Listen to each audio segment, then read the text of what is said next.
Assalamualaikum warahmatullahi wabarakatuh. Pak Odi. Waalaikumsalam. Selamat pagi, Pak Indra. Ya, selamat pagi, sehat semua ya. Pak Arifin, Pak Khairuddin, Iya. sehat. Alhamdulillah. Gimana ini, ada kabar apa, gembira apa ini? Pagi ini ya, alhamdulillah saya sudah, maksudnya baik-baik saja dalam keadaan sehat, tapi Sehat, ya. masih banyak sedikit permasalahan, Ada permasalahan. terkait dengan pembelajaran siswa yang saya hadapi beberapa hari kemarin. Oh, baik itu. Jadi Pak Udin sedang tidak baik-baik saja. Ada masalah apa Pak Udin kira-kira di pembelajaran Pak Khairuddin itu? Jadi begini, Pak Ehma, terkait dengan KBM yang sudah saya lakukan ini, kami sebenarnya mau mengembangkan lebih kepada teknologi yang ada. Maksudnya dalam artian begini, saat ini media pembelajaran pun sudah harus sesuai dengan teknologi perkembangan yang ada saat ini, dan kita mau nggak mau harus mengikutinya. Nah, dalam hal seperti ini kok di sekolah kami, di sekolah saya, ibaratnya di sini kok guru-guru itu belum juga, maksudnya dalam artian belum menemukan kiat-kiatnya supaya pembelajaran itu interaktif, menarik, supaya nanti anak-anak itu sudah terbiasa dengan keadaan dia ini ketika dia berada di luar sana, dalam artian belajar di luar non akademik. Karena kita ketahui bahwa siswa itu sudah familiar dengan smartphone-nya dia, dengan gadgetnya dia, akan tetapi kok serapannya di dalam sekolah itu masih bersifat konvensional seperti itu.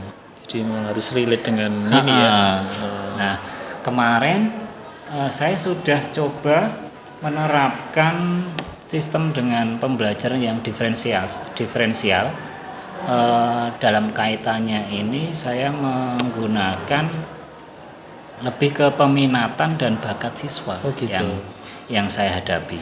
Tetapi permasalahan yang timbul di dalam pelaksanakannya di dalam kelas itu, saya masih kesulitan dalam ibaratnya mappingnya untuk anak yang bakatnya ke arah sini, misalnya bakatnya ke arah menggambar, bakatnya ke arah seni, bakatnya ke arah olahraga dan lain sebagainya, itu saya belum dapat untuk memetakan itu bagaimana saya harus istilahnya apa ya, dalam sebuah kelas itu kalau kita harapkan sesuai dengan bakat dan minat siswa itu, saya belum dapat kuncinya untuk memetakan itu seperti apa.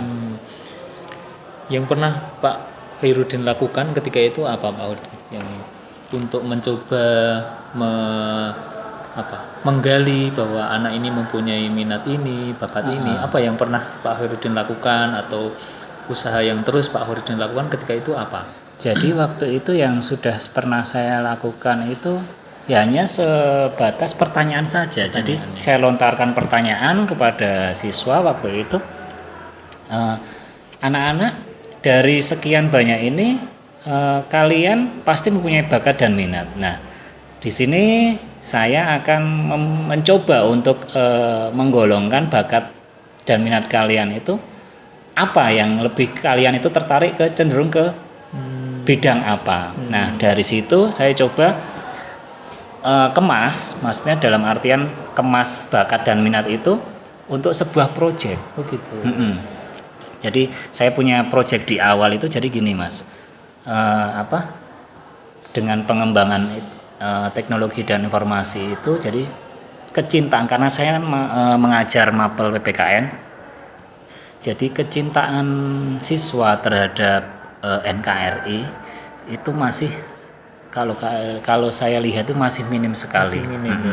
Jadi dengan smartphone mereka, dengan kecanggihan teknologi yang ada saat ini, saya akan sedikit mengubah konsep bahwa siswa itu mencintai NKRI-nya bisa dilakukan dimanapun saja berada. Dalam artian sebagai contoh, dia punya smartphone, dia punya gadget, dalam setiap harinya minimal dia mengupload kegiatan yang menunjukkan cinta tanah airnya. Bisa bidang olahraga, bisa bidang seni, bisa di bidang musik. Caranya bagaimana? Yaitu tadi saya mengelompokkan beberapa siswa itu sesuai dengan peminatan masing-masing. Misalnya yang bidang seni, yang bidang musik lah taruhlah. Pastinya dia kenal bahwa di Indonesia ini kaya akan alat-alat musik tradisional. Dari situ kan tumbuh rasa cintanya terhadap Indonesia, bahwa di Indonesia itu tidak hanya ukulele saja, tapi ada kendang, ada lain sebagainya alat musik. Nah, dari siswa-siswa yang suka dengan bakatnya tadi bisa dieksplor lagi. Oh, hari ini saya mengupload ini menunjukkan bahwa saya cinta terhadap NKRI. Tapi permasalahan yang muncul di dalam kelas itu tadi, saya kerepotan untuk memetani itu, kemudian saya mau ambil pembagian kelompoknya lagi, itu susah. Jadi kalau misalnya dilontarkan pertanyaan siapa yang suka olahraga, siapa yang suka musik, pasti jawabannya serentak. Nanti kita mau metani lagi supaya jadi setiap kelompok-kelompok itu bisa membuat project seperti itu. Tapi Pak Khairuddin tadi sudah menemukan tujuan secara umum ya. Tadi kalau bisa disimpulkan apa tujuan secara umumnya anak-anak diperlakukan seperti itu, kemudian dengan metode tadi untuk menumbuhkan bakat dan minat, kira-kira tujuan secara umumnya Bapak Khairuddin melakukan hal seperti itu apa Pak? Jadi begini Pak, jadi secara keseluruhan saya mempunyai harapan tujuan untuk pembelajaran ini, yaitu pembelajaran ini dapat terdiferensiasi. Jadi dapat ada pembedanya, tidak serta-merta anak itu harus diarahkan, gurune seperti ini bilang A, anak harus A, gurunya bilang B, anak harus B. Tapi kita eksplor lagi, ini si anak itu punya bakat apa, si anak itu punya minat apa, kemudian kita kompilasikan, maksudnya kita modifikasi bahwa si bakat dan minatnya anak ini dapat kita fasilitasi supaya apa? Supaya ya nanti cara berpikirnya anak ketika dia sudah dilepas di luar sana itu bisa berkembang. Jadi tidak serta-merta harus secara akademik itu menyelesaikan masalah secara akademik itu tidak. Jadi di luar sana ketika dia sudah dihadapkan dengan kehidupan nyata, oh begini toh menjadi menyelesaikan masalah itu harus seperti ini. Dia menjadi problem solver itu seperti apa? Seperti gitu itu. Ya. Tapi tetap di lapangan Pak Khairuddin mempunyai harapan-harapan besar, tapi ternyata di lapangan menemui berbagai kendala ya. Kira-kira apa yang kendala yang sering Bapak Khairuddin temui di kelas-kelas itu apa Pak Khairuddin? Jadi kendala yang ada di kelas itu kemungkinan keterbatasan informasi, kemudian akses untuk mengekspor beberapa informasi tadi dan beberapa referensi. Karena begini Pak, ketika kita sudah berada di dalam kelas, kita dengan media kita yang kita ajarkan, kemudian dengan beberapa metode yang kita punyai untuk mengawali sebuah pembelajaran, terkadang anak belum bisa connect, maksudnya belum bisa sinkron, kecuali kita memberikan stimulus terlebih dahulu. Nah, kita bagaimana kok bisa membuka pola pandangan si anak ini? Oh, ternyata pembelajaran ini tidak harus dengan buku. Oh, pembelajaran ini bisa dengan menggunakan gawai, bisa menggunakan dengan alat praktek. Nah, itu kendalanya yang terkadang di sekolah kami itu masih bisa dikatakan minim ya untuk akses ke arah situ. Nah, jadi mungkin kendala di lapangan seperti itu, kendala dalam kelas itu. Secara spesifiknya apa Pak Udin untuk kendala informasi akses itu kalau anak-anak itu? Secara spesifiknya lebih ke pembelajaran dengan penggunaan gawai dan inilah ibaratnya pengembangan teknologi dan informasi. Karena kan tahu sendiri tidak hanya siswa itu tidak hanya mendapatkan pelajaran informatika, tapi banyak pembelajaran yang menyenangkan yang lainnya. Tetapi ketika kita mau masukkan pembelajaran yang ibaratnya yang normatif adaptif, kemudian kita mau masukkan dengan perkembangan teknologi yang saat ini, kita kesusahan untuk mengkoordinasi dengan guru yang mengajar waktu itu. Jadi ya mau nggak mau ya harus nunggu lagi, akhirnya dari nunggu-nunggu itu tidak terlaksana dengan baik seperti itu. Ya karena anak juga terbatas tadi ya, seperti dikatakan tadi ya. Seperti itu. Pak Khurdin pernah berdialog atau berkonsultasi atau sekedar sharing-sharing kepada siapa Pak Khurdin tentang hal ini? Jadi ketika itu kemarin saya melaksanakan metode ini pernah disupervisi ya waktu itu, masih supervisi oleh ibu kepala sekolah waktu itu. Beliau mengatakan belum menemukan prosesnya secara diferensiasi, itu prosesnya belum nampak. Nah karena apa?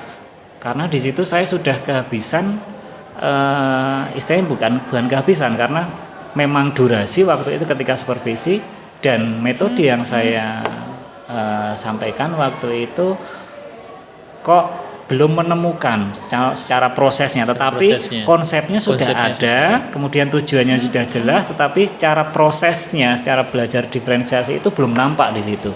Kenapa kok belum nampak? Ya itu tadi, karena saya kesusahan untuk penggolongan siswa saya, bakatnya itu di mana, minatnya di mana, harus bisa seimbang. Maksudnya tidak mungkin kan saya berarti mengajar membentuk suatu kelompok, ada kelompoknya yang besar, ada yang kelompoknya kecil, karena kelompoknya besar ini dia lebih mayoritas suka dengan seni musik, sehingga saya mau supaya bisa berjalan dengan semuanya itu dengan lancar, itu saya susah sekali seperti itu.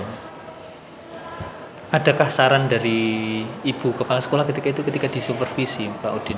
Jadi saran yang disampaikan dari ibu kepala sekolah itu lebih ke kita menerapkan metodenya seperti ini Pak. Jadi anak itu punya kecenderungan yang berbeda-beda. Jadi bagaimana panjenengan sebagai guru itu harus bisa mengkoordinir bakat dan minatnya anak. Caranya bagaimana? Nah, kita lihat dari beberapa penilaian di awal. Ketika panjenengan masuk dalam ruangan kelas, kemudian jenengan berikan arahan, kemudian tujuan pembelajarannya seperti apa, nah anak sudah bisa kita petani Pak. Jadi maksudnya petani itu dalam artian, oh anak ini ketika diberikan materi dengan membaca, dia antusias. Ketika diberikan materi dengan membaca, dia kok nggak antusias, malah dalam artian dia lari ke sana, lari ke sini. Nah, berarti jenengan harus menggunakan metode yang ini ada materi yang ditempelkan, atau seperti informasi yang lainnya yang anak ini harus mengejar informasi tersebut. Nah, mungkin prosesnya seperti itu untuk suatu penilaian diagnostiknya seperti itu. Berarti ketika itu Pak Khurdin pernah disupervisi ya oleh ibu kepala sekolah dan tadi Pak Khurdin mengatakan juga sudah mencoba mempraktikkan proses diferensiasi yang tadi disampaikan juga ya. Kira-kira apa sih yang Pak Khurdin rasakan ketika mempraktikkan itu di dalam kelas yang ketika itu ada ibu kepala sekolah yang sedang mensupervisi? Apa hal yang menarik ketika itu? Atau yang membuat Pak Khurdin, oh ini adalah metode yang sepertinya tepat untuk membuat kelas itu lebih hidup atau mungkin efektif atau yang lain sebagainya yang menurut Pak Khurdin menarik apa gitu. Nah, satu hal yang membuat saya ingat waktu itu, yang membuat menarik itu ya tadi benar-benar dari kelompok itu muncul Pak. Jadi muncul itu dalam artian gini, oh ternyata saya itu ketika saya dihadapkan dengan pembelajaran menggunakan akses media informasi yang umumnya dia gunakan seperti halnya di rumah-rumah, itu ternyata menyenangkan. Dalam artian ketika dia proses mengkonsep sebuah konten, kemudian dia diupload dalam keseharian dia menemukan, oh gambaranku itu ternyata seperti ini konsepnya. Nah, ketika saya lihat kelompok yang lainnya, dia jadi pemicu, oh kok ono sing luwih apik ya ketimbang gambaranku. Akhirnya ada di situ muncul seperti persaingan. Nah, persaingan di situ, tapi gini, dalam artian itu emang bakat dan minatnya masing-masing, tetapi bagaimana kita mengemas bakat dan minat itu menjadi sebuah wadah supaya dia bisa menampilkan dirinya masing-masing. Nah, akhirnya dari pembelajaran itu yang saya terapkan kok memang benar. Oh, berarti aktualisasi yang ada dalam diri pribadi siswa itu dapat muncul di situ melalui konsep-konsep yang mau dia upload sesuai dengan bakat dan minatnya dia. Jadi benar-benar terdapat pembedaan di situ, ada diferensiasinya di situ. Karena apa? Dari dia hasilnya, kok dia melihat hasil dari orang lain, oh ada yang lebih bagus. Wah ini saya mikirnya, wah saya HP guna. Nah ini ada pembeda-pembeda itu jadi asik. Jadi semuanya berkompetensi, jadi berkompetisi semuanya. Seperti itu yang. Jadi kelas itu ibaratnya benar-benar hidup seperti itu. Berarti Pak Hoirudin sudah mendapatkan itu ya proses anak itu ada yang menemukan tadi benar. Jadi walaupun ya tadi dikatakan ada yang belum juga tapi termotivasi. Iya benar. Benar. Tapi Pak Hoirudin tadi sudah mengatakan ada yang sudah pertemuin, ada yang sudah ketemu gitu ya. Kemudian apa yang Pak Hoirudin temukan dari anak yang sudah menemukan itu? Apa hal yang menarik dari anak tersebut? Nah, dari sini, dari hal-hal yang menarik tadi, saya kok kepikiran jadi gini, mau mengembangkan konsep yang lebih lanjut lagi. Dalam artian begini, si anak tadi sudah menemukan potensi dirinya melalui karya konsepnya yang dibuat melalui pengembangan informasi dan teknologi, dalam artian gawe ya, ibaratnya dalam entah itu smartphone dan media yang lainnya. Nah, saya pinginnya dari temuan anak-anak yang punya potensi ini bisa mengembangkan lebih lagi terkait dengan keadaan saat ini, karena kita ketahui, maksudnya dalam keadaan saat ini kita ketahui kita di luar sana apapun itu kegiatan kita tidak apapun kegiatan kita itu pastinya itu mengandalkan digital media. Maksudnya mengandalkan dengan kebutuhan yang informasinya, teknologinya, komunikasinya pasti sudah digitalisasi.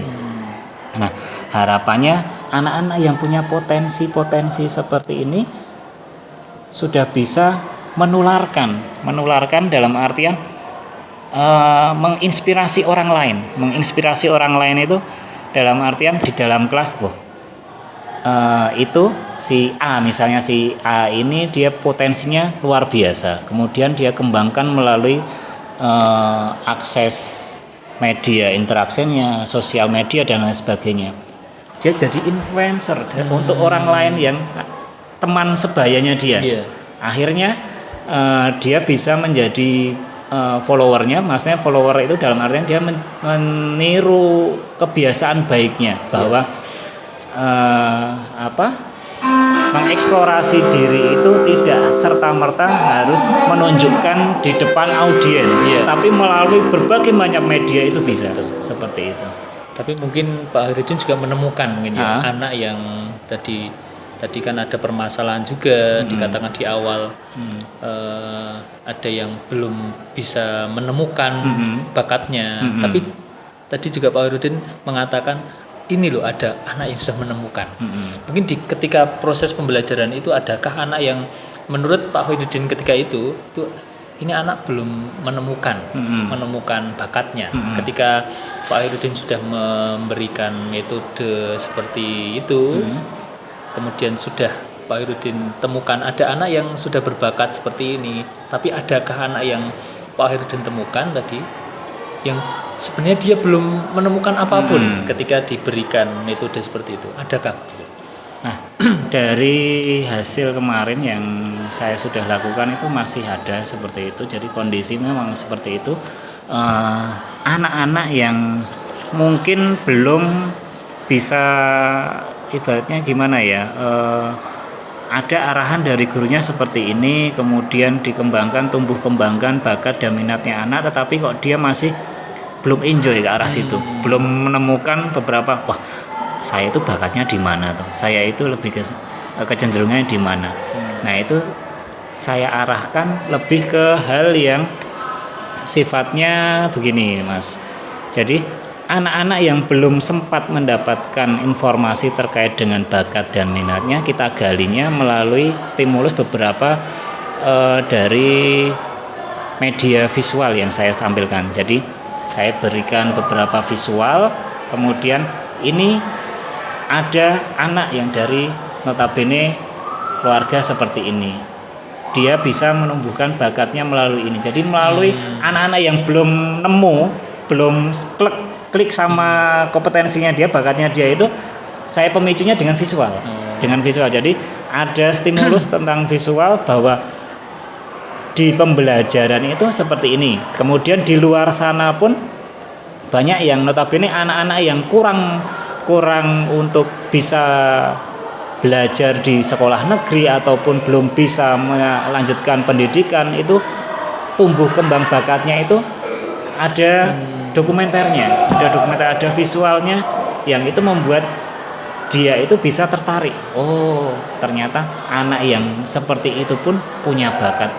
Saya yang duduk di kelas ini dengan berinteraksi dengan orang banyak kok belum bisa menemukan. Jadi saya terinspirasi dari beberapa visual seperti tadi. Berarti dengan perlakuan seperti itu apa ketika tadi awalnya Pak Khairuddin mendapati anak tersebut belum menemukan bakatnya, kemudian Pak Khairuddin mencoba melakukan sebuah teknis tadi, memberikan visualisasi, apa dampak atau apa reaksi dari anak tersebut? Bagaimana? Apakah dia bisa kembali bersemangat dan menemukan jati diri, ataukah masih sama ya setelah diberi perlakuan seperti itu? Oke. Ya, itu terkadang dari masing-masing karakternya siswa ya. Jadi setelah kami lakukan beberapa mediasi, kemudian melalui visual seperti itu, kok nampaknya ada perubahan, walaupun hanya sedikit, tetapi memang itulah butuh namanya pendampingan dari seorang guru. Itu benar-benar harus kita support bahwa si anak ini kita poles. Kalau misalnya pun dari hanya beberapa visual yang mereka cerna, ibaratnya kok belum muncul, tapi belum maksimal lah, taruh dari beberapa visual yang saya sampaikan, yaitu nanti lebih ke pendampingan saya. Jadi kemungkinan kemarin itu ada beberapa siswa yang beberapa visual saya tampilkan, tetapi alhamdulillahnya kok ini langsung ada perubahan. Jadi tidak langsung walaupun dipancing seperti itu kok dia tidak ada, enggak. Jadi tetap ada perubahan yang itu membangun untuk si siswanya itu sendiri. Akhirnya dia bisa mengikuti beberapa siswa yang lainnya tadi yang sudah bisa menggambar, karena tadi ibaratnya sudah punya konsep, dia ditampilkan dengan visualisasi seperti itu, kok tiba-tiba lihat dari kerjaan proyeknya kelompok lain, dia tertarik seperti itu. Berarti pada akhirnya ini anak-anak semua juga menemukan pada akhirnya, walaupun tadi dikatakan di awal ada yang cepat menemukan, ada yang juga tadi harus diberikan visualisasi, tapi pada akhirnya semua menemukan bisa. Jadi semua menemukan bakat dan minatnya dengan metode yang sudah diberikan oleh Pak Khairuddin tadi ya. Nah, ini Pak Khairuddin kan mengajar ketika itu di supervisi di satu kelas ya? Iya, di satu kelas. Nah, tentu karakter di kelas-kelas lain kan juga berbeda, benar. Dan Pak Khairuddin sudah menemukan cara ya tadi ya, bagaimana ketika metode ini diterapkan di kelas lain agar juga bisa seefektif di kelas ini. Kira-kira ada rumus apa atau teknik bagaimana Pak Khairuddin ketika ini diterapkan di kelas lain seperti itu? Jadi teknisnya mungkin saya lebih ke ini Pak. Jadi ketika awal pembelajaran kita sudah mengerti kondisi ekosistemnya kelas seperti itu seperti apa. Maksudnya dalam artian begini, ketika saya terapkan di kelas yang lainnya, saya sudah mengantongi dulu nama-nama siswa yang menurut kami, menurut penilaian kami itu siswa yang ekstra, siswa yang berkebutuhan seperti ini, siswa yang itu saya sudah ada datanya. Jadi kita juga kolaborasi dengan beberapa guru BK waktu itu, karena siswa-siswa ini dalam artian tidak semuanya satu kelas itu siswa itu baik semuanya itu enggak, tapi kita juga ada informasi dari beberapa rekan guru yang lainnya bahwa siswa ini seperti ini loh, siswa ini seperti ini. Jadi pendekatannya ya saya dari informasi-informasi rekan sebaya tadi, kemudian kita kelompokkan bahwa kebutuhannya si anak ini memang seperti ini. Jadi kalau misalnya saya paksakan untuk dia harus membaca, tetap nggak jalan. Jadi kita paksakannya dengan beberapa teknik yang lainnya. Misalnya kita tampilkan dengan visual ataupun audio seperti itu. Jadi sudah ada dulu ya. Sudah ada. Ini. Jadi tadi ada rumusnya, ada pra mengajar ya. Pra ketika sebelum mengajar sudah mengantongi dulu nama-nama yang sekiranya mirip-mirip lah dengan anak yang tadi untuk menemukan dirinya itu sangat lama, sehingga tadi dikatakan kalau sudah menemukan nama-nama kemungkinan juga nanti akan mempermudah. Iya, benar sekali, benar. Selanjutnya ya. Iya. Nah, yang selanjutnya Pak Khairuddin, kira-kira apa yang ingin Pak Khairuddin kembangkan? Karena kan tantangan ini tidak hanya di satu kelas ya, mungkin di kelas lain juga mungkin lebih juga daripada itu. Apa yang kira-kira Pak Khairuddin ingin kembangkan setelah belajar dari proses supervisi yang dilakukan Pak Khairuddin, kemudian nanti juga akan diterapkan di kelas-kelas lain? Apa yang ingin Pak Khairuddin terus kembangkan? Jadi begini, hanya beberapa yang menjadi arah dari konsep saya tadi. Jadi lebih ke menitik beratkan pada kedewasaan kita dan pemangku kebijakan, di mana harapannya ke depannya bahwa tidak serta-merta bahwa smartphone ataupun gawe atau teknologi informasi yang ada di luar sana itu bersikap negatif bagi anak. Nah, tetapi bagaimana cara kita itu untuk mengelola media-media yang ada saat ini, karena kita ketahui kita tanpa semuanya itu, tanpa teknologi informasi yang ada, kita pasti akan ketinggalan jauh. Dan kita kalau misalnya mau menyamakan dengan sekolah-sekolah yang favorit dan artian seperti apa itu itu tidak akan bisa untuk tertinggal jauh seperti itu. Nah, yang pengen saya kembangkan di sini yaitu ini terkait dengan akses dan fasilitas yang ada itu bisa memadai semuanya, walaupun memang susah sekali seperti itu, karena ada dilema juga bagi kita bahwa kita memberikan akses seperti ini, akses itu malah digunakan tidak sebagai mestinya oleh siswa itu sendiri, tapi itu juga butuh proses. Kalau kita nggak mau berproses seperti itu, ya kita mau belajarnya kapan lagi? Pasti kita akan ketinggalan terus. Nah, itu mungkin pengembangannya ya kita sedikit demi sedikit memang harus gimana ya, ibaratnya marilah kita duduk bersama, ibaratnya dengan pemangku kebijakan, terus dan guru-guru yang lainnya ataupun dengan peserta didik yang lainnya, bahwa ini itu sudah benar, kita lakukan seperti ini sudah benar, bahwa akses yang kita butuhkan, dalam artian akses itu teknologi informasi yang kita butuhkan untuk peserta didik itu jauh lebih vital ketimbang walaupun saya tidak mengemengkan itu dalam artian buku itu tidak penting, tetapi digitalisasi saat ini jauh lebih penting. Seperti itu. Karena memang itu realitas kita ya. Jadi apa yang kiranya ingin Pak Khairuddin lakukan apabila memang akses itu memang sulit untuk dilaksanakan di sekolah ini ya. Jadi akses itu memang sangat sulit untuk direalisasikan karena memang kita tahu realitas di sekolah kita, memang kita tidak diperkenankan untuk membawa seperti itu ya. Kemudian di satu sisi tadi Pak Khairuddin mengatakan ini sangat penting ya untuk menjembatani ini. Kira-kira apa yang ingin Pak Khairuddin lakukan? Jadi lebih ke menekankan ke arah sini Pak. Jadi penggunaan media maupun akses ini bisa dikatakan bisa masuk ke institusi maupun ke pendidikan formal, harus kita awasi dengan ketat.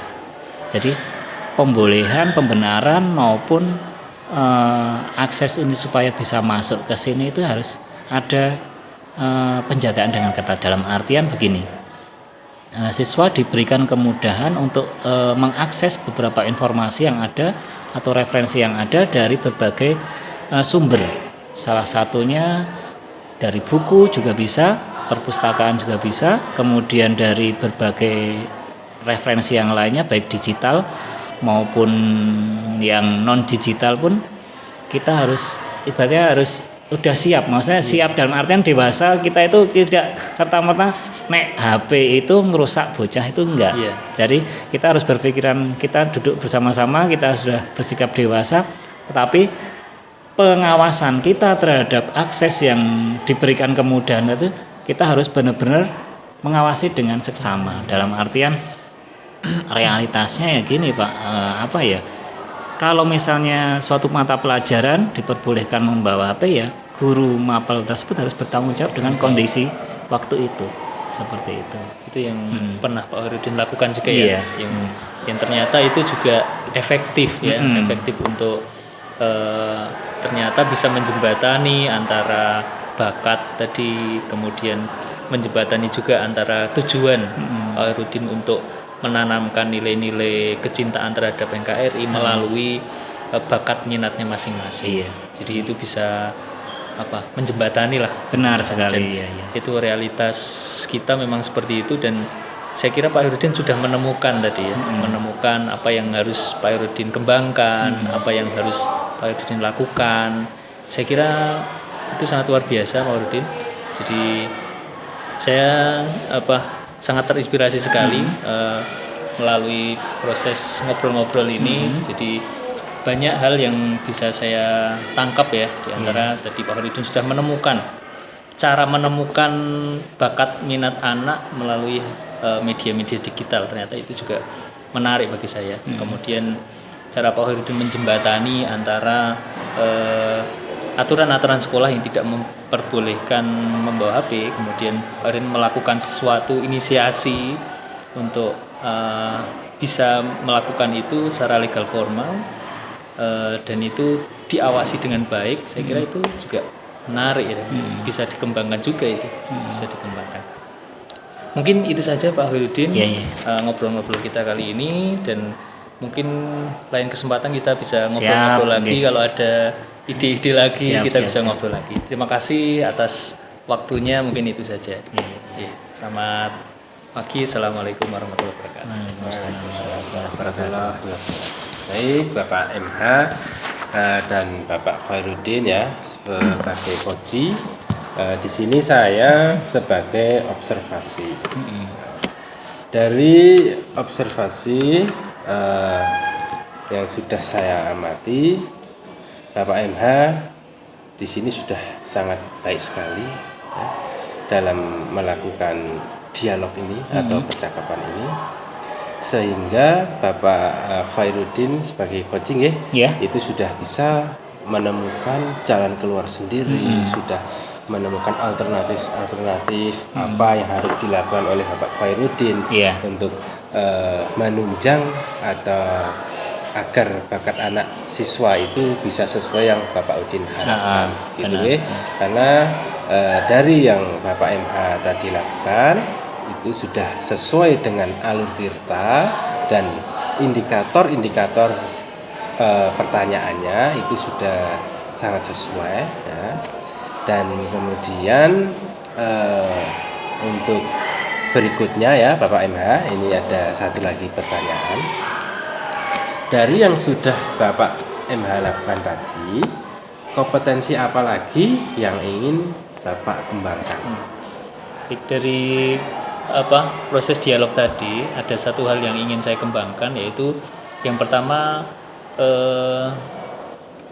kemampuan saya dalam memberikan pertanyaan-pertanyaan yang berbobot dan efektif, sehingga dalam dialog tersebut itu saya bisa memberikan pertanyaan yang sekiranya langsung memancing koji untuk menemukan.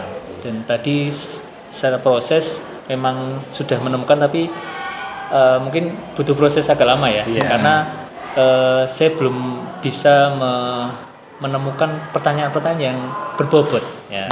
Itu yang ingin ke depan saya kembangkan. Oke, baik, terima kasih Pak MH.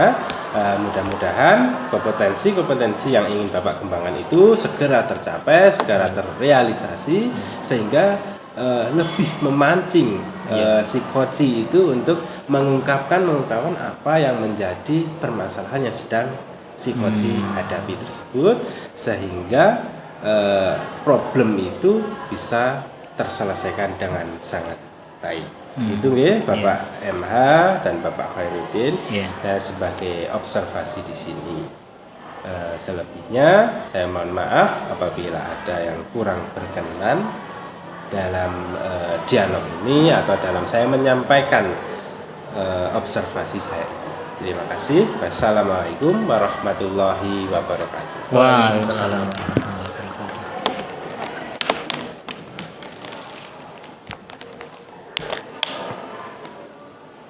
Setengah jam.